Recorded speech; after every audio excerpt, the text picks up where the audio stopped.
অনেকে মনে করে শীতকালে চকলেটের কাজটা খুব সহজ, আবার গরমকালে কঠিন। কিন্তু সহজ মনে করলেই সহজ, কঠিন মনে করলেই কঠিন। শীতকালে যেমন চকলেট খুব তাড়াতাড়ি জমে যায়, তাই কাজ করতে আমার আবার খুব অসুবিধা হয়। কার কি সুবিধা হয় জানি না।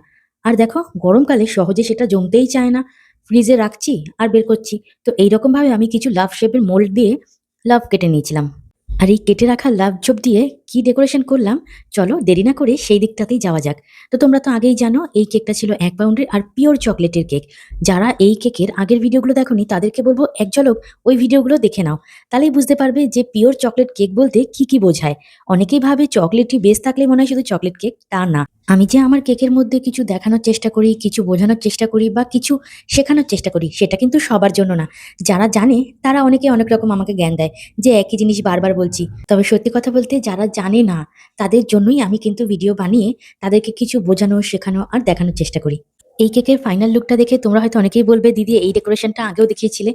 না গো, এই ডেকোরেশনটা আর আগের কেকের ডেকোরেশনটা একটু হলেও আলাদা আছে। আমার আবার একরকম কেকের ডেকোরেশন করতে একটুও ভালো লাগে না। এখানে যে স্টিকারটা ব্যবহার করছি সেটাও কিন্তু নন এডিবল। আর এখানে এই যে কালারফুল বলগুলো রয়েছে সেটাও নন এডিবল। এডিবল শুধুমাত্র রেড কালারের হার্ড চকোলেটটাই। এই ভিডিওর মধ্যে দিয়ে কেকটার ফাইনাল ডেকোরেশনটা শেষ করলাম। তোমরা প্লিজ কমেন্ট করে জানিও কেকের ডেকোরেশনটা তোমাদের কতটা ভালো লাগলো। দেখা হবে নতুন কোনো ভিডিও নিয়ে নতুনভাবে নতুন রূপে। ভালো থেকো। হর হর মহাদেব।